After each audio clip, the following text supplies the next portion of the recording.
పరిశుద్ధాత్మ దేవుడు కృప గురించి కొద్ది నిమిషాలు మనతో మాట్లాడుతున్నాడు. కృప అంటే అర్హత లేని వారిపై చూపించేది కృప కదా. అర్హత నిజమే కదా. ఈ భూమి మీద ఉన్న ప్రతి ఒక్క మానవుడు అర్హత లేదు, ఏ యోగ్యత లేదు. తన కుమారుడైన క్రీస్తుని లోకంలోకి పంపించి అర్హత లేని మానవాళిపై ఆయన పరిశుద్ధ రక్తాన్ని మన కొరకు చిందించి ఆయన భయంకరమైన శ్రమలు అనుభవించి మరి ఇంతటి కృప మనందరికీ కూడా చూపించి పరిశుద్ధ రక్తం చేత మనలందరినీ కూడా శుద్ధైన జనాంగంగా ఏర్పాటు చేసుకున్నాడు. అంతేకాదండి, ఆయన కుమారుడుగా కుమార్తెలుగా పత్రికా పాఠ్య భాగాలలో పౌలు గారు అంటారు, శరీరంలో అంట మనమందరం పాలుభాగస్తులుగా ఉన్నామంట. ఒక్కొక్కరికి ఒక్కొక్క అవయవాలమై ఉన్నామంట. ఎలాగా శరీరంలో యేసయ్య శరీరంలో మనమందరం అవయవాలను ఒక్కొక్క అవయవాలను అమర్చబడి ఉన్నాం. ఎంత కృప అంటే అర్హత లేని మనలను అంటే క్రీస్తు సంఘం అనే ఈ శరీరంలో మనమందరం విశ్వాసుల సమూహంగా ఎక్కడ అర్హత లేని మనలను ఇక్కడ వరకు దేవాది దేవుడు హెచ్చింపజేస్తారు. చిన్న ప్రార్థన చేసుకున్నాము. ప్రేమ నమ్మకం కలిగిన కన్న తండ్రి చూసుకుంటాము. కృప కనికరము కలిగినటువంటి వాత్సల్యపూర్ణుడా నీకు వందనాలు ప్రభా, నీకు స్తోత్రం. మేమేమై ఉన్నామని కేవలం మీ ఉచితమైన కృప వలన మాత్రమే ప్రభా. మేము సజీవం ఎట్లా ఉన్నామంటే కేవలం మీ ఉచితమైన కృప వలన మాత్రమే ప్రభా. నీవు ఇచ్చినటువంటి ఆయుష్యం బట్టి గర్వించక మా మరణ పర్యాంతం వరకు నీకు కృతజ్ఞతాస్తుతులు చెల్లింప బద్ధులమై ఉన్నాము ప్రభా. వాక్యమైన దేవా, వాక్యముతో ప్రభా ప్రతిదినం ఉదక స్నానం చేయవచ్చు. నీకు ఆయాసకరమైన క్రియలన్నీ కూడా విసర్జించి నీకు ఇష్టలుగా జీవించు భాగ్యము నాకు మాకు అందరికీ దయచేయమని క్రీస్తు పరిశుద్ధ నామములో అడిగి వేడుకుని ప్రార్థించుచున్నాము తండ్రి, ఆమేన్. పరిశుద్ధ గ్రంథంలో సమూయేలు ప్రవక్త చేత సౌలు గారు రాజుగా అభిషేకింపబడతారు. సమూయేలు ప్రవక్త చేత మొదటి సమూయేలు గ్రంథము 15వ అధ్యాయం. మొదటి సమూయేలు గ్రంథము 15వ అధ్యాయంలో సమూయేలుతో పరమతండ్రి మాట్లాడతారు. ఏమని మాట్లాడతారంటే, సమూయేలు నీవు వెళ్ళి సౌలు ఇశ్రాయేలు ప్రజలు ఉన్నారు కదా, ఇశ్రాయేలు ప్రజలు 12 గోత్రాలు కదా, ఈ గోత్రాలకి మొట్టమొదటి రాజుగా సౌలును నీవు అభిషేకించు. నీవు వెళ్ళి అభిషేకించడమే కాదు, అతనికి ఒక బాధ్యత కూడా నీవు ఇవ్వాలి. ఈ యొక్క 15 అధ్యాయం అంతా కూడా అది ఉంటుంది. ఆ బాధ్యత ఏంటంటే, అమాలేకులు ఉన్నారు. ఎవరండి?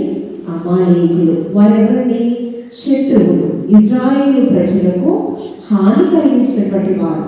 అమాలేకులు ఎవరంటే, ఇశ్రాయేలు ప్రజలు 400 సంవత్సరాల కరువు బానిసత్వంలో ఉన్నప్పుడు ఇశ్రాయేలు ప్రజల కన్నిటిని వారి విజ్ఞాపనను స్వీకరించిన పర్వతాన్ని మోషేని నాయకుడిగా పంపించాడు కదా. నాయకుడి యొక్క ఆ యొక్క యాజకుడి యొక్క అహరోను మాటలు విశ్వసించకుండా వారు సొలిగారు. ఇశ్రాయేలు ప్రజలు 40 దినాలలో కానాను దేశానికి వెళ్ళవలసిన వీరు సొలిగారు. వారు అవిశ్వాసానికి బదులుగా 8 దినాలండి చాలా అరణ్య మార్గంలోనే నడిచారు కదా. 6 నెలలుగా ఎర్ర సముద్రాన్ని మార్చాడు. మారా జలాలను మధురమైన జలాలను మార్చి ఇచ్చాడు. అంతేకాకుండా ఆకాశం నుంచి మన్నాను కురిపించాడు. 40 సంవత్సరాలు అరణ్య మార్గములలో చెప్పులు అరగలేదు, వస్త్రములు మాయలేదు కదా. పగలు మేఘస్తంభమై రాత్రి అగ్నిస్తంభం నిత్య కృపా కాపుదల మనకి తోడుగా ఉంది. అయితే ఈ మధ్యలో శత్రువులైనటువంటి అమాయకులంట కానాను దేశానికి ఇశ్రాయేలు ప్రజలు వెళ్లకుండా చాలా హాని కలిగించారంట. మనకి ఏదైనా కష్టం వస్తే, ఒకరి ద్వారా నష్టం వస్తే యుద్ధము ఎక్కువ మనకి చాలిన దేవుడు ఎవరండి? ఆ త్రియేక దేవుడు. ఆయన మన పట్ల కృప చూపువాడు. ప్రతి ఒక్క విషయంలో నేనున్నాననే భరోసా ఇచ్చేవాడు. మనుషులు ప్రేమ చూపిస్తారు కానీ త్యాగపూరితమైన ప్రేమ అయితే వారు చూపించలేదు కదా. అయితే అమాలేకులు ఎక్కడ? ప్రారంభంలో ఇశ్రాయేలు ప్రజలకు హాని కలిగించారంట, కానాను దేశానికి వెళ్ళే మార్గం. కానీ అది దేవాది దేవుడు మర్చిపోలేదండి. మర్చిపోకుండా ఏం చేశాడు? సౌలును నీవు అభిషేకించు రాజుగా. అంతేకాకుండా అతనికి ఒక బాధ్యత ఇవ్వు. ఏంటి ఆ బాధ్యత? అమాలేకులందరినీ నీ రాజుతో సహా రాగాగును రాజ్యంలో ఉన్న ప్రజలను, అంతేకాదండి రాజ్యంలో గొర్రెలు మేకల మంద సంపద కదా ఆ దినాలలో సంపద ఇదే. గొర్రెలు మేకల మందకి దావీదు యజమాను కదా, గొర్రెల కాపరి, గొర్రెల దొడ్డిలో ఉన్న అతన్ని సింహాసనాసీనుడిని చేశాడు. ఆ దినాలలో ధనవంతులు అంటే ఎక్కువ గొర్రెలు మేకలు ఉన్నటువంటి వారే ధనవంతులు కదా. అయితే ఈ బాధ్యత ఇచ్చారు, నువ్వు వెళ్ళి అమాలేకులందరినీ కూడా నిర్మూలనం చేయాలి. ఎలా చేయాలి? అమాలేకులలో ఉన్నటువంటి ఆ ప్రజలకు ఉన్నటువంటి ఆస్తి పాస్తులను కూడా, గొర్రెలు మేకల మందలను కూడా నిర్మూలనం అంటే ఇంకా ఏమీ లేకుండా. చూడండి ఆ వాక్యం ఎంత క్షుణ్ణంగా వ్రాయబడిందంటే, మొదటి సమూయేలు గ్రంథము 17వ అధ్యాయము 6, 7, 8 వచనం చదువుతున్నాం. ఇశ్రాయేలు ఐగుప్తులో నుండి వచ్చినప్పుడు మీరు వారికి ఉపకారం చేసితే కనుక అమాలేకులతో కూడా నేను మిమ్మల్ని నాశనం చేయకుండానట్లు మీరు వారిలో నుండి బయలుదేరిపోడని కెనీయులకు వర్తమానం పంపగా, కెనీయులు అనే వ్యక్తులంట ఎవరికి? ఇశ్రాయేలు ప్రజలకంట ఐగుప్తు నుంచి వచ్చేటప్పుడు సాయం చేశారంట. మీకైతే నష్టం జరగదు, కానీ ఎవరికి నష్టము? ఆ కింద వచనాల్లో చూడండి. తరువాత సౌలు అమాలేకులను హవీలా నుండి ఐగుప్తు దేశము మార్గమున్న షూరు వరకు తరిమి హతము చేసిరి. ఎవరిని హతం చేశారు? అమాలేకులను హతం చేశారు. ఈ 3వ వచనం చదవండి. కాబట్టి నీవు పోయి కనికరింపక, ఎవరిని కనికరింపక? అమాలేకీలను హతము చేయొచ్చు. పురుషులనేమి, 3వ వచనం ఏంటి? అదే కదండి. పురుషులనేమి, స్త్రీలనేమి, బాలులనేమి, పసిపిల్లలనేమి, యొద్దులనేమి, గొర్రెలనేమి, ఒంటెలనేమి, గార్గబులనేమి అన్నిటినీ హతం చేసి వారికి కలిగినదంతా బొత్తిగా పాడు చేసి అమాలేకులను నిర్మూలనము చేయమని. ఎందుకు? తన బిడ్డలైనటువంటి ఇశ్రాయేలు ప్రజలకు హాని కలిగించిన దానికి ప్రతి యుద్ధం ఎవరు చేస్తున్నారంటే పరమతండ్రి తన ప్రియ బిడ్డల్ని ఏర్పాటు చేసుకుని వారి ద్వారా యుద్ధం చేస్తూ ఉన్నాడు. ఎలా నాశనం చేస్తున్నాడు చూడండి. 9వ వచనం చూడండి. సౌలును జనులను కూడి అగగును అంటే ఎవరు? రాజు, అమాలేకుల రాజు అంట.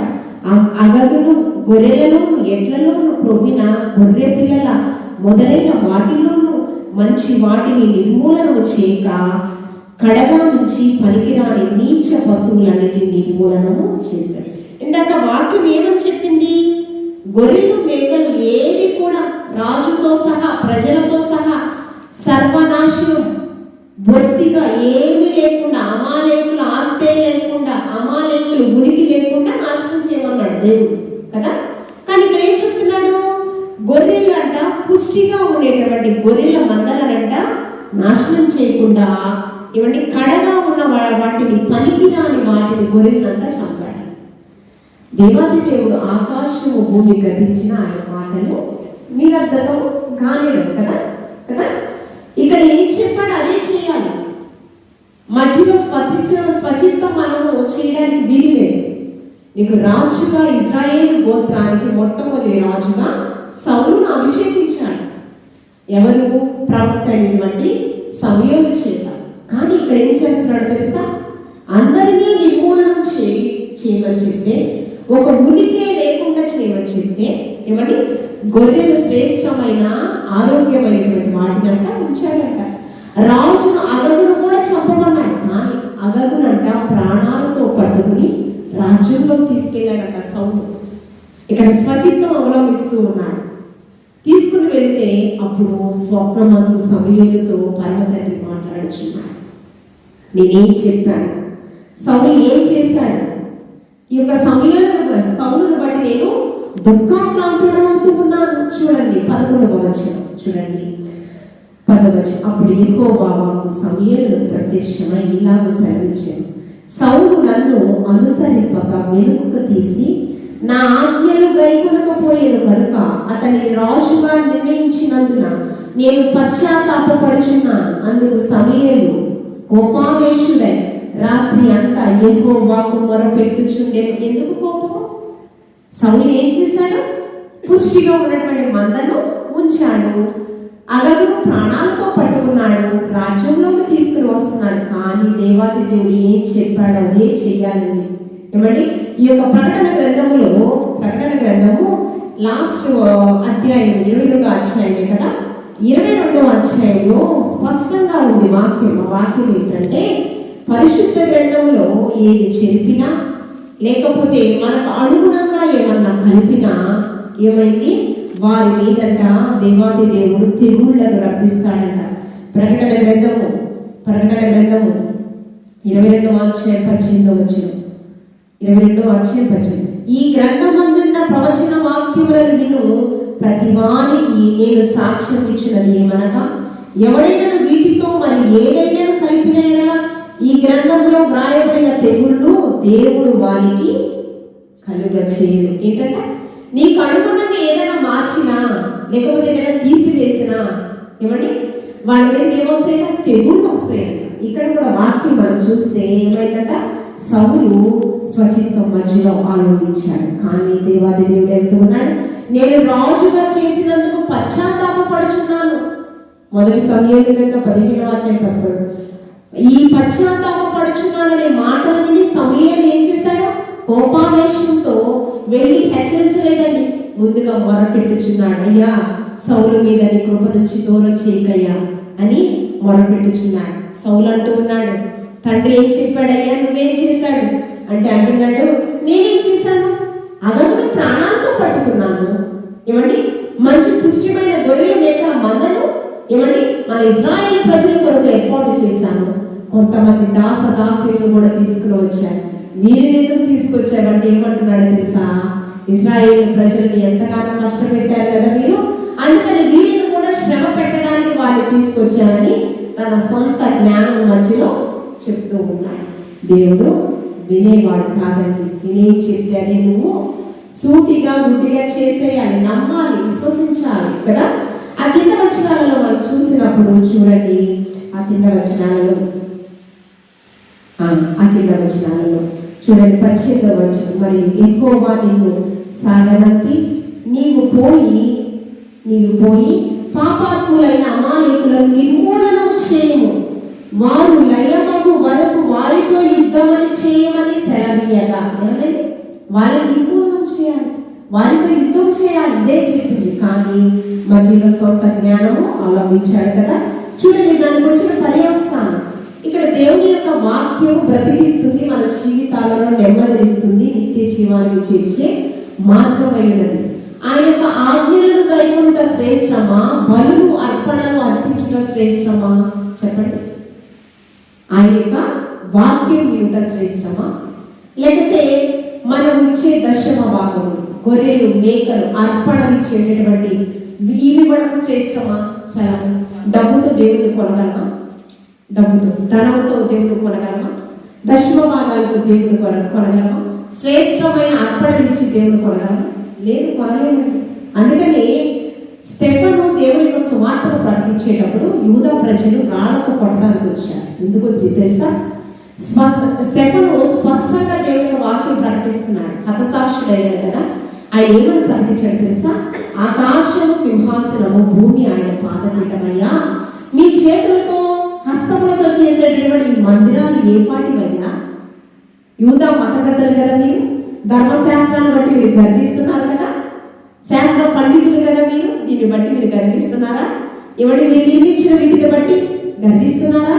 మీ సిరి సంపదలను బట్టి గర్విస్తారు. కానీ ఆకాశాన్ని సింహాసనంగా చేశాడు, భూమిని ఆయన పాదపీఠంగా చేశాడు. ఇవి ఏర్పాటు చేసింది ఇవి ఏ పాటివి అని అంటుంటే వారి కోపం వచ్చింది. ఆ ధర్మశాస్త్రాన్ని అతిక్రమించినందుకే కదా యేసుక్రీస్తు ప్రభువాన్ని శిలువకు అప్పచెప్పింది. రోమా చట్టంలో భయంకరమైన మరణం శిలువ మరణం కదా. యేసయ్య ఏమన్నా తప్పు చేశారు? ధర్మశాస్త్రానికి విరుద్ధంగా విశ్రాంతి దినాన ఏమీ ఆచరించకూడదు. ఆ విశ్రాంతి దినాన యేసయ్య ఏం చేశారు? స్వస్థతలు కోరి వచ్చిన వారికి స్వస్థతలు చేశారు. పక్షవాయువు కలిగినటువంటి వ్యక్తిని లేవనెత్తాడు, కుష్ఠవ్యాధి గ్రస్తుని స్వస్థపరిచాడు కదా. ఏమని చూపు లేనటువంటి వాడికి చూపునిచ్చాడు. ఎన్నో ఏమని మంచి కార్యాలు ఆయన చేశాడు కదా. ఆయన చేసింది స్వార్థమైన పని ఏమీ లేదని. కానీ అసూయ పరులైన వారు యేసయ్యను అందరి కొనియాడబడుచుంటే అది ఓర్వలేని ఆ జనాంగం రోమా భయంకరమైన శిలువ మరణానికి అప్పచెప్పాడు కదా. ఇక్కడ కూడా ఆజ్ఞలను గైకొనుట శ్రేష్టమా, ఆయనగా ఏమండి అర్పణను అర్పించుట శ్రేష్టమా. చూడండి, చదవండి 22వ వచనం, మొదటి సమూయేలు గ్రంథం 15వ అధ్యాయం 22వ వచనం. అక్కడ సాకులు చెప్తున్నాడు, నేనేం చేశాను, గొర్రెలు మేకల మందని ఏమంటే దేవుడికి అర్పణగా ఇవ్వడానికి తెచ్చానంటే అప్పుడు స్పష్టంగా దేవుని వాక్యం 22వ వచనం, అందుకు సమూయేలు తాను సెలవిచ్చిన ఆజ్ఞను ఒకడు గైకొనుట వలన యెహోవా సంతోషించినట్లు ఒకడు దహన బలులను అర్పించుట వలన ఆయన సంతోషించిన, ఏమంటే ఆయన ఆజ్ఞలను శిరసా వహిస్తే సంతోషించిన, అంటే ఆయన వాక్యము గైకొని జీవిస్తే సంతోషించిన, లేకపోతే దహన బలులను పొటేళ్లను అర్పించడం వలన సంతోషించిన. అక్కడ క్వశ్చన్ మార్క్ ఉంది. దేని బట్టి సంతోషించును? ఆ కింద వచ్చి ఆలోచించుము. బలులు అర్పించుట కంటే ఆజ్ఞ గైకొనుట శ్రేష్టము. ఏమండి, క్రొవ్వి అర్పించుట కంటే మాట వినుట శ్రేష్టము. ఆయన మాట ఏంటండి? అగ్ని వంటిది కాదా? ఆయన మాట ఖడ్గం వంటిది కాదా? ఆయన మాట శుద్ధి వంటిది కాదా? ఏమండి, ఖడ్గం అంటే రెండు వైపులు ఉంటుందండి. ఖడ్గం పదులు, రెండంచెల వాడిగల ఖడ్గం అంట. ఆ 2 అంచెల వాడిగల ఖడ్గం 2 వైపు పదులు ఉంటుంది కదా. మన హృదయంలో వెళ్ళినప్పుడు ఏమండి, దుర్నీతితో అజితేంద్రంతో ఉన్నటువంటి ఆయాసకరమైన క్రియలన్నా అంట అవి. ఇప్పుడు మన శరీరం ఒక్కటే మనం ఆలోచించేద్దాము. మన శరీరంలో సర్వేంద్రియానం నయనం ప్రధానం. ఏంటి, ఏది శ్రేష్టమైనది? కంటి చూపు చాలా ప్రధానమైనది. సర్వేంద్రియానం అంటే మన శరీరంలో అన్ని అవయవాల కంటే నేత్రము చాలా శ్రేష్టమైనది, అవసరమైనది కదా. ఈ కంటి కంట చిన్న దుమ్ము, ఇందాక మందిరం పిలుస్తుంటే చిన్న దుమ్మే పడింది. ఇట్లా ఇట్లా ఇట్లా అనుకుంటూ కొద్ది నీళ్లు కొట్టుకుంటూ, చిన్న దుమ్మే, సూక్ష్మము, అది కనిపించదు, చిన్న దుమ్మే, కానీ కంటిని చూపు కనిపించకుండా చేస్తుంది కదా. అది మనకి హాని కలిగించేది. అదేవిధంగా మన దంతాలు ఉంటాయి. దంతాలలో నాకు 3 సంవత్సరాల కిందట జ్ఞాన దంతం అని ఇటుక దంతం తీసేసాను. అది నాకు అవసరం లేదంట. డెంటల్ డాక్టర్ ఏం చెప్పాడు, తినలేకపోతున్నానండి, సహకరించట్లేదని పాస్టర్ చూసి హాస్పిటల్ తీసుకెళ్ళాడు. ఇవి అవసరం లేని దంతాలు, దానికి ఉన్న పేరేంటి, జ్ఞాన దంతం అంట. కానీ అది నాకు ఉపయోగం లేని దంతం. అదేం చేశారు, వెంటనే 2 దంతాలు. అంటే ఇది మన శరీరానికి ఉపయోగం లేనిది. మన శరీరానికి ఒక ఎముక, వేరే ఎముక వస్తుందమ్మా, అది మన శరీరానికి అవసరం లేదని డాక్టర్ ఏం చేస్తారు, చెప్పినప్పుడు మనం ఏం చేస్తాం, తీసేయడానికి అమ్మ ఇంకొక నరం ముందుకు వస్తుందమ్మా అంటారు. ఆ నరం మనకి నడవడానికి వీలు లేదు, అది మనకు అనవసరమైంది, అది తీయడానికే ప్రయత్నిస్తాం కదా. అగ్ని వంటిది మన హృదయంలో ఉన్న పాప బీజమంతా, మలిన్యమంతా కూడా దహించి వేస్తూ ఉంటారు కదా. ఏంటి, ఏమంటే మాట వినుట శ్రేష్టమా, అర్పణలు అర్పించుట శ్రేష్టమా? ఏం శ్రేష్టమో? ఆయన మాట వినుటే శ్రేష్టము. మాట, చిన్న మాటే వినలేదండి, చిన్న మాటే విన, పెద్ద మాట ఇంకా చిన్న మాట వినని ఇతనికి వచ్చిన శిక్ష ఏంటి? చూడండి 15వ అధ్యాయం 24వ వచనం చదువుతాం. సౌలు జనులకు చేసి వారి మాట వినందున నేను యెహోవా ఆజ్ఞను నీ మాటలను వీరి పాపము తెచ్చుకుంది, కాబట్టి నీవు నా పాపమును పరిహరించి నేను యెహోవాకు మొరటునట్లు నాతో కూడా తిరిగి రమ్మని సమూయేలును వేడుకొనెను. ఎంత వేడుకున్న ప్రయోజనం లేదండి. చూడండి 26వ వచనం, అందుకు సమూయేలు నీతో కూడా నేను తిరిగి రాను, నీవు యెహోవా ఆజ్ఞను విసర్జించి తిరిగి. ఈ సౌలు కొరకు ఎంత విజ్ఞాపన చేశాడండి, ఎంత కన్నీరు కార్చాడు. కోపం వచ్చినా కూడా హెచ్చరించకుండా మానల. అయ్యా, సౌలుపై నీ అభిషేకాన్ని తీసివేయొద్దయ్యా, రాజుగా నీవు తీసివేయొద్దయ్యా. ఏం చేశాడు? కోపావేశుడై యెహోవాకు మొరపెట్టాడు. కోపంతో ఉన్న అభిషేకాన్ని కోల్పోతున్నాడని బాధతో.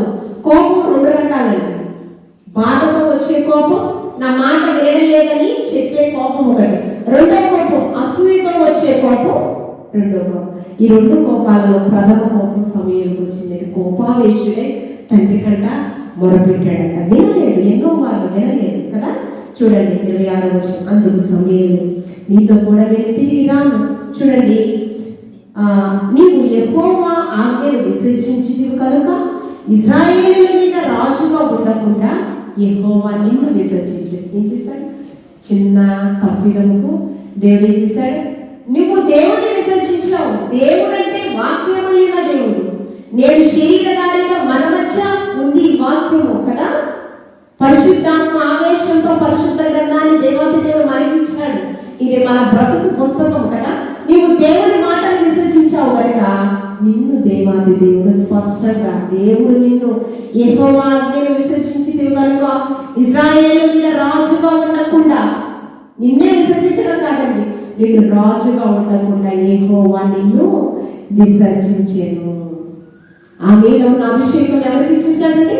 ఎవరికి ఇచ్చేసాడు? చూడండి, నాతాను అనే ప్రవక్తతో గొర్రెల దొడ్డిలో ఉన్న దావీదుని, యెష్షయి కనిష్ఠుడైనటువంటి దావీదు కుమారుని, ఏమండి, అన్నల చేత తృణీకరింపబడిన దావీదు, ఏమండి, నా అడుగు చాడలు నా అన్నలు కనిపెట్టుచుంటూ ఉన్నారయ్యా, నా తల్లి కుమారులకు నేను పరుడనైతినయ్యా.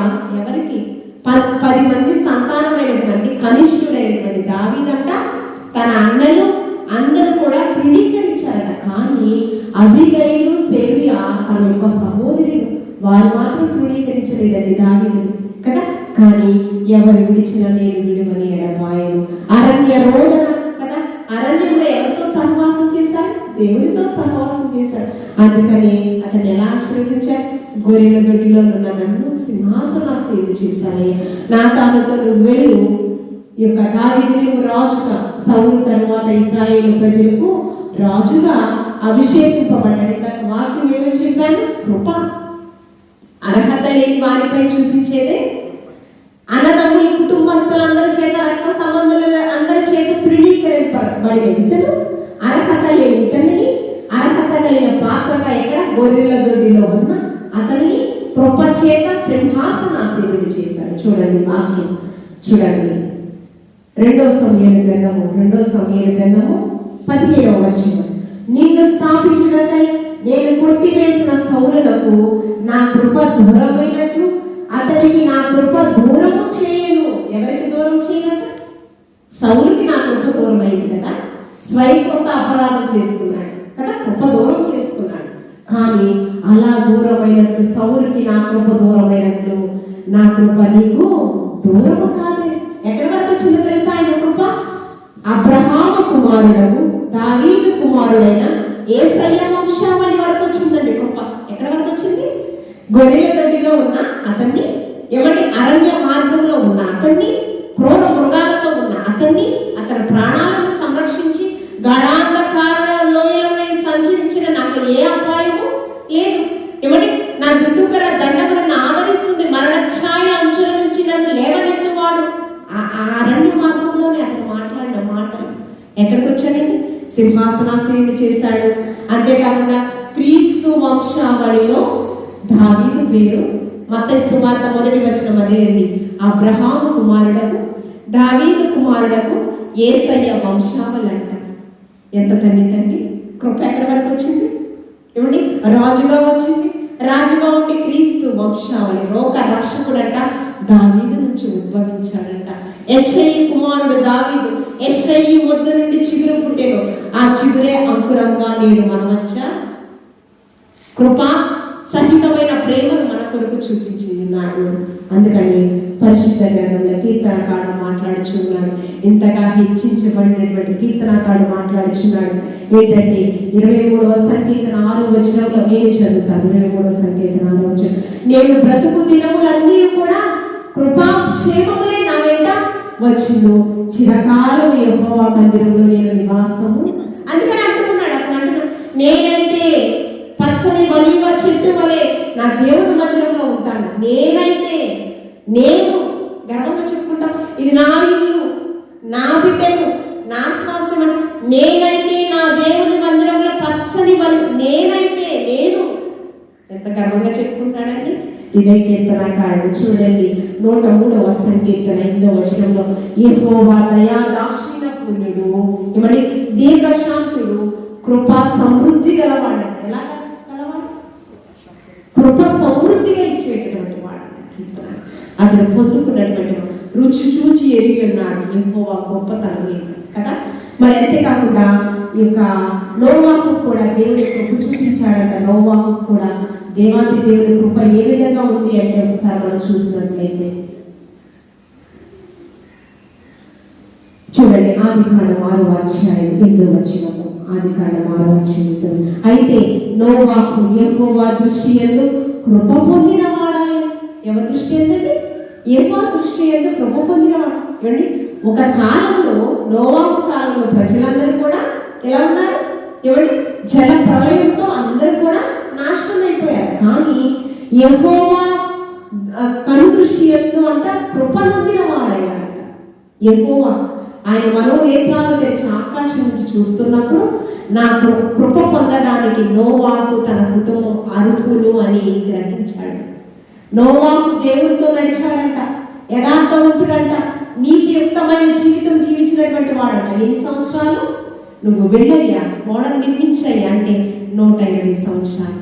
180 సంవత్సరాలు కూడా యెహోవా కను దృష్టిలో ఉన్నాడంట. యెహోవా కృపనొందిన వాడయ్యాడంట. అంతేకాదండి, తన కుటుంబం అంతా కూడా రక్షణ ఓడలో సురక్షితంగా ఇవ్వండి నోవాహు దేవుని కృప నొందిన వాడాయను. చూడండి, ఫిలోమోనుకు రాసిన పత్రికలో 1వ అధ్యాయం 25వ వచనంలో మన ప్రభు అయిన యేసుక్రీస్తు కృప ఏమండి నిత్యము మనకి తోడైండును కాక. ఏమండి, యేసయ్య కృప నేడు మనందరికీ కూడా తోడుగా ఉందండి. అంతేకాకుండా చూడండి, పరమ తండ్రి గురించి యెహోవా దయా దాక్షిణ్యపూర్ణుడు, దీర్ఘశాంతుడు, కృపా సమృద్ధి గలవాడు. చూడండి, అంతేకాకుండా మోషే సంఖ్యాకాండంలో రాస్తూ ఉన్నాడు. చూడండి, సంఖ్యాకాండము 14వ అధ్యాయం 17వ వచనంలో యెహోవా దీర్ఘశాంతుడు, కృపాతిశయుడు. ఎలాంటి మాట మోషే అంటున్నాడు? సంఖ్యాకాండం, పంచకాండాలు, ఆదికాండము, నిర్గమకాండము, సంఖ్యాకాండము, లేవీ కాండాలు, ఈ కాండాలన్నీ రాసింది ఎవరండి? మోషే. అతను ఏమని మాట్లాడుతున్నాడు? సంఖ్యాకాండం 14వ అధ్యాయం 17వ వచనంలో యెహోవా దీర్ఘశాంతుడు, కృపాతిశయుడు అంట. కృపాతిశయం మన పట్ల కనపరచుకోవాలంట ఆయన. అంతేకాకుండా పేతురు గారు తన పత్రికల్లో మాట్లాడుతున్నాడు. 1 పేతురు రాసిన పత్రిక 3వ అధ్యాయం 7వ వచనం, అటువలనే పురుషులారా జీవమనే కృపావరంలో మీ భార్యను మీతో పాటు జీవమనే కృపావరం అంట. ఇలాగా నిత్య జీవానికి చేర్చేటటువంటి ఒక కృపావరం. కృప ఇందాకేమన్నా కృప వాక్యం ధ్యానాంశం ఏంటి? కృప, జీవమను కృపావరం. అది జీవించే ఉంటుంది ఎల్ల కాలంలో, తరతరాలలో, యుగాలలో, జగజగాలలో. ఏమండి, ఆయన చరిత్రలో నిలిచిపోయే దేవుడు. ఎంత మన తరతరముల వారు కూడా అందరూ కూడా కృపను ఇవ్వడానికి ఆయన సిద్ధంగా ఉన్నాడు. జీవమనే కృపావరంలో మీ భార్యను మీతో పాలిభాగస్తులు. అంటే మనమందరం కూడా ఇవ్వండి ఆకాశము గతించిన ఆయన కృప నిరర్థకము కానేరదు. అంతేకాకుండా మరి హన్నాతో కూడా ఏలి ప్రవక్త మాట్లాడుతున్నాడు, అమ్మా నీవు బాధపడవద్దు, దుఃఖపడవద్దు. 1వ అధ్యాయం 1 సమూయేలు గ్రంథం 17వ వచనం, నీవు క్షేమంగా వెళ్ళు. మూలుగులతో కూడిన ప్రార్థన చేసిందంట. దేనికి? నాకు కుమారుని అయ్యా, కుమారుని ఇస్తే నీకే నేను విడిచిపెడతానయ్యా. స్పష్టంగా అడిగిందండి, నాకు కుమారుడే కావాలి. ఆ కుమారుడే ప్రవక్తగా మారాడు. ఏమండి, నా శరీర సంబంధమైన పాలనలో అన్న కల్మషం ఉందేమో కానీ ఆత్మ సంబంధమైన పాలనలో నీ సన్నిధిలో కల్మషం ఏమాత్రం లేదయ్యా అని ఎక్కడ విడిచిందండి? ఎక్కడ విడిచిపెట్టి ప్రార్థనకు జవాబుగా సమయంలో పొందుతుంది. ఆ ఏలి ప్రవక్త ప్రవచనం మాట్లాడుతున్నాడు, నీ ప్రార్థనలు దేవాది దేవుడు విన్నాడమ్మా, నీవు క్షేమంగా వెళ్ళు. ఇశ్రాయేలు దేవుడితో చేసుకున్న మనవిని ఆయన దయచేయును కాక. ఆమె అతనితో అందంట, ఏమనంది? నీ సేవకురాలైన నేను నీ దృష్టికి కృపనందును గాక అని. ఏమందండి? ఏలి దైవజనుడు అంటూ ఉన్నాడు, నీ ప్రార్థన ఇశ్రాయేలు దేవుడు విన్నాడమ్మా, నీకు సమాధానం దొరుకుతుందమ్మా అన్నప్పుడు విశ్వాసంతో ఆమె ఏం పలికింది సంతోషంగా? నీ సేవకురాలైన నేను నీ దృష్టికి కృపనందును గాక. కృపనందును గాక. కృప పొందడానికి ఆమెకున్న అర్హత ఏంటి? ప్రార్థన, విశ్వాసం. ఏమండి, నెక్స్ట్ ఈ సంవత్సరానికి చక్కటి కుమారుడు పొందుకుంది. సమయం తీర్మానం చేసుకున్న, వడబడిక చేసుకున్న రీతిగా దేవుని సన్నిధిలో విడిచిపెట్టింది. ఈ కృప పొందుకున్న ఇతడు బాలుడైన సమయం చిన్నపిల్లలకి ఒక పాట రాసి మన సండే స్కూల్ వైజాగ్లో సండే స్కూల్ కూడా నేను నడిపిస్తాను.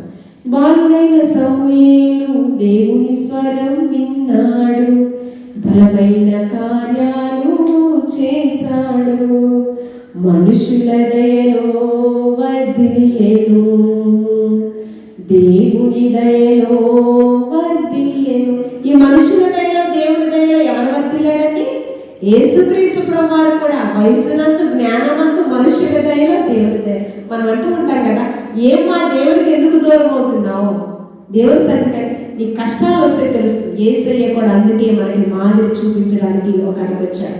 మానవ రూపం దాచాడు, శరీరధారిగా ఈ లోకానికి వచ్చి ఒక మనిషి ఎలా బ్రతకాలో చూపించి ఆయన మరణాన్ని చేయించి మృత్యుం చేయడే పరలోకానికి వెళ్ళిపోయాడు. చదువుకున్నటువంటి వాక్య భాగం కృప. అందుకని మనం చూస్తాము, కృపను నిరర్థకము చేసుకోకూడదండి. ఈ కృపను నిరర్థకం చేసుకుంటే అర్హత లేని వారిపైన చూపించిన కృప ఈ కృప కదా. మనం బ్రతికున్నామంటే దేవుని కృప. మరి బ్రతికి ఉన్నానంటే నీ కృప. ఒక భక్తుడు అంటూ, జీవిస్తున్నానంటే నీ కృప. ఏ యోగ్యత నాలో లేదు, ఎంత భాగ్యమునిచ్చావు, పరిశుద్ధత నాలో లేదు, నీ ప్రేమను చూపావు. యేసయ్యా ఏమంటే బ్రతుకున్నామంటే, బిడ్డలతో క్షేమంగా ఉన్నామంటే, మన భర్తలు క్షేమంగా ఉన్నారంటే ఏమంటే దినంతటికి కాదు, ఆరోగ్యాన్ని ఆయుష్ ఇచ్చాడంటే దేవుని కృప. చదువుబడి వాక్య భాగం ఏంటి? 23వ సంకీర్తన, నేను బ్రతుకు దినములన్నీ కూడా ఎన్ని సంవత్సరాలు బ్రతుకుతాం, అన్ని సంవత్సరాలట కృపాక్షేమములు నా వెంట వచ్చును. చిరకాలం యెహోవా మందిరంలో, ఆయన మందిరంలో నిత్య సుఖములు కలు, శాశ్వతమైన ఆనందం కలు, భూ సంబంధమైన ప్రతీది పరలోక సంబంధమైన ప్రతి ఆశీర్వాదమైన సన్నిధి. అలాంటి యోగ్యత, అలాంటి కృప మనందరము మన బిడ్డ తరాలు పొందుకోవాలని దేవాది దేవుడు ఈ మాటలు మనందరిలో బహుగా ఫలించును గాక. ఆమె చెప్తామా? ప్రార్థన చేసుకున్నాం. ప్రేమానమ్మకం కలిగిన మా కన్న తండ్రి, స్తుతులకు పాత్రుడా, స్తోత్రాలుడా, మా గొప్ప దేవానికి వందనాలు. మేము ఏమై ఉన్నామో అది కేవలం నీ ఉచితమైన కృప వలన మాత్రమే ప్రభువా. నీకు స్తుతి. నిజమే ప్రభువా, ఈ దినం చూడక ఎంతో మంది గొప్పవారు నీ సన్నిధిలో నిద్రించారు ప్రభువా. కేవలం నీ ఉచితమైన కృప వలన మాత్రమే మేము సజీవ లెక్కలో ఉన్నాము ప్రభువా. నన్ను పరిచర్యలో బలపరిచినటువంటి ఆత్మీయ తండ్రి గారు ప్రభువా, నీ సన్నిధానంలో గత వారు నిద్రించున్నారు ప్రభువా. ఆ నీతిమంతుని జ్ఞాపకం చేసుకోవడం ఎంతో ఆశీర్వాదకరం ప్రభువా. అపోస్తలులు ప్రభువా, డాక్టర్ గద్దె లివింగ్స్టన్ గారు నీ సన్నిధిలో చేర్చుకున్నందుకు వందనాలు ప్రభువా. అనేక మంది కాపురులను ప్రభువా పరిచర్య చేయటకు బోధకులను తయారు చేసినటువంటి వ్యక్తి, అనేక మంది విశ్వాసులను నీ వైపు ప్రభావితం చేసినటువంటి వ్యక్తి ప్రభువా. ఆ తండ్రి అడుగు చాడలలో ప్రభువా అనేక మంది సేవకులు జీవించినట్టు తగిన జ్ఞానము దయచేయమనుచున్నాను. నేను ప్రభువా అక్కయ్య పాలన ప్రభువా నీ మందిరం ఏర్పాటు చేసుకున్న నీ దేవానికి వందనాలు. గడప గడపలను దర్శించండి. గడప గడపలో ప్రభా ప్రతి ఒక్కరిని రక్తాన్ని ప్రోక్షింపచేయండి ప్రభా. మరణ దేవత ఎవరిని మిగుదుమో అని గర్జించే సింహం వలె పొంచుంది. అపవాది బతుకలను ఛేదించే శక్తి నీ ప్రియులందరికీ మీరు దయచేయండి ప్రభా. ప్రతి కుటుంబాలలో క్షేమాభివృద్ధిని దయచేయండి. ప్రతి ఒక్కరు మారు మనసు పొంది పాప క్షమాపణ కలిగి బాప్తిస్మం అనుమతులకి నడిపించమనవచ్చున్నాను. నీ రాకడ బహు సమీపంగా ఉంది ప్రభా. యుద్ధ వాతావరణం, వరదలు ప్రభా నీకు స్తోత్రము, భూమి విస్ఫోటనము ప్రభా, అకాల వర్షాలు ప్రభా నీకు స్తోత్రము, నష్టము వాటిల్లుచు ఉన్నది. కేవలం అంత్య దినాలను ప్రభా ఇవన్నీ సూచనలుగా మాకు కనిపిస్తూ ఉన్నాయి ప్రభా. కళ్ళ ముందే చూస్తున్నటువంటి వ్యక్తి రేపటి దినము కనుమరుగైపోతున్న పరిస్థితి ప్రభా నీకు స్తోత్రము ప్రభా. మేము మాకు చాలిన దేవుడు నీవు ప్రభా నీకు స్తోత్రం. సంఘంలో గ్రామంలో ఉన్న ప్రతి ఒక్క గడపను దర్శించండి. ప్రతి కుటుంబానికి క్షేమాభివృద్ధిని దయచేయండి. వారి జీవనోపాధి కొరకు ప్రయాసపడుతున్నటువంటి పాడి పంటల్ని, పశు సంపదలని ప్రభా మీరు దీవించండి, ఆశీర్వదింపచేయండి ప్రభా. ఏ తెగులుని కూడా సమీపించండి. వాగ్దానము ప్రతి ఒక్కరి జీవితాలలో మీరు స్థిరపరచండి. వాతావరణాన్ని స్వాధీనంలో ఉంచుకోండి. పంట నష్టం రాకుండా, తెగులు బిడద లేకుండా ప్రభా నీకు స్తోత్రము. నీ అగ్ని ప్రాకారము, నీ దేవదూతల కంచి తోడుగా ఉంచమని అడుగుచు ఉన్నాను ప్రభా నీకు స్తోత్రము. చిన్న బిడ్డలు చదువుతుండగా మంచి జ్ఞానంతో బలపరచండి. 10th క్లాస్ ఎగ్జామ్స్ చదువుతున్నటువంటి కేజీఆర్ను మంచి జ్ఞానంతో బలపరచండి. హాస్టల్లో చదువుతున్నటువంటి నీ ప్రియబిడ్డలు ప్రభా శాంతిని, బ్లెస్సింగ్ని, సింధుని దీవించండి, సంరక్షించండి, జ్ఞానంతో బలపరచండి. మహిని, బబులుని, లక్కీని, అదేవిధంగా ప్రభా నీకు స్తోత్రం. మనోజ, మనోజ్ఞ, ఎంతోమంది చిన్న బిడ్డలు ఉన్నారు, వారందరినీ దీవించండి. సరళ యొక్క చిన్న బిడ్డలను దీవించండి. సిరి యొక్క చిన్న బిడ్డలను దీవించండి. ఇందు యొక్క కుమారుడు దీవించండి ప్రభా. కొండల బిడ్డ యొక్క బిడ్డని దీవించండి ప్రభా నీకు స్తోత్రం. ప్రభా నీకు వందనాలు. కమల యొక్క కుమారుని దీవించండి ప్రభా నీకు స్తోత్రం. అదేవిధంగా సుమన్ రాజు బ్రదర్ యొక్క బిడ్డలు దీవించండి ప్రభా. ఎంతమంది పాండు బ్రదర్ యొక్క చిన్న కుమార్తె బిడ్డలు కూడా దీవించండి. ఎంతమంది శ్రీరామ్ ఉద్యోగం కొరకు ప్రయాసపడుచున్నాడు, మంచి ఉద్యోగంలో స్థిరపరచండి. శాలిని తన అమ్మని దీవించండి ప్రభా. మరి ప్రత్యుషాలు తన సహోదరుని దీవించండి ప్రభా నీకు స్తోత్రము ప్రభా. అదేవిధంగా ప్రభా ప్రమోద సిస్టర్ బిడ్డని దీవించండి ప్రభా నీకు స్తోత్రము ప్రభా నీకు వందనాలు. బిందుని తన సహోదరుని దీవించండి ప్రభా నీకు స్తోత్రము. రాజు గారి పెద్ద కుమార్తె వారి బిడ్డల్ని దీవించండి, ఆశీర్వదింపచేయండి ప్రభా. స్మైలీకి, మ్యాచ్కి నడిచే కృపను చూపించండి ప్రభా. అభిషేక్ని దీవించండి, మంచి ఉద్యోగంలో స్థిరపరచండి ప్రభా నీకు స్తోత్రము. బిడ్డ యొక్క సహోదరుడు కూడా మంచి ఉద్యోగంలో స్థిరపరచండి ప్రభా నీకు స్తోత్రం. ఎందరైతే జీవనోపాధి కొరకు ప్రయాసపడుచున్నారు ప్రభా, ఈ విధంగా సమయం ముందు ప్రభా నీకు వందన కిషోర్ బ్రదర్ బట్టి ప్రార్థిస్తూ ఉన్నాను. ఆ కుమారుని దర్శించండి, స్వస్థతను దయచేయండి, దీర్ఘాయువును దయచేయండి, సుమంతమైన జీవితం దయచేయండి. తన పనులతో చేసుకుని శక్తిని, సామర్థ్యము దయచేయండి. ఎవరైతే శరీర రుగ్మతలతో బాధపడుతున్నారో వారిని దర్శించండి, దీర్ఘాయువును దయచేయండి. ఈ క్షణమందు నన్ను బట్టి కూడా ప్రార్థిస్తూ ఉన్నాను. తలను ముట్టండి, పరిపూర్ణమైన స్వస్థతను దయచేయండి. నా భర్త సంతోష్ మాస్టర్ని దీవించండి, పరిచర్యలో బహుభారంగా వాడుకోండి ప్రభా. వీరి సాత్వికుని దీవించండి, నీ పరిచర్యలో బహుభారంగా వాడుకోండి. నా ప్రార్థన ఒకటి ప్రభా, ప్రారంభం నుంచి వారు పుట్టినది మొదలుకొని ప్రభా నీకు స్తోత్రము. నీ కొరకు నా చేయబడినటువంటి ప్రియబిడ్డల ప్రభా నీకు స్తోత్రం. అనేకులను ప్రభా నీ వైపు ప్రభావితం చేసేటటువంటి వారు, ఆశీర్వాదానికి యోగ్యులు, ఆశీర్వాదానికి కర్తలుగా వీరి సాత్వికులు మీరు ఏర్పాటు చేసి ఉన్నారని నేను విశ్వసిస్తూ ఉన్నాను ప్రభా. నీ పరిచర్యలో పాత్రగా వాడుకోమని వచ్చి ఉన్నాను ప్రభా నీకు స్తోత్రము ప్రభా. నీకు వందనాలు. కుమారానికి మంచి ఆరోగ్యం దయచేయండి, వారి కుటుంబానికి క్షేమము దయచేయండి ప్రభా నీకు స్తోత్రం. వారికి కావాల్సిన ప్రతి అవసరతని నామములో తీర్చండి ప్రభా నీకు స్తోత్రం. మీ శరీరంలో వచ్చినటువంటి మంజుల వారి కుటుంబాన్ని దీవించండి ప్రభా. చక్కటి నివసోపయోగమైన బహుమానంగా ఇవ్వాలని వచ్చి ఉన్నాను ప్రభా. విజయాన్ని బట్టి ప్రార్థిస్తూ ఉన్నాను. స్మైలి నడిచే కృపను దయచేయండి. వారికి ప్రతి అవసరతని నామములో తీర్చండి. శాంతికి మంచి జ్ఞానంతో బలపరచండి, మంచి ఉత్తీర్ణత దయచేయండి ప్రభా నీకు స్తోత్రం.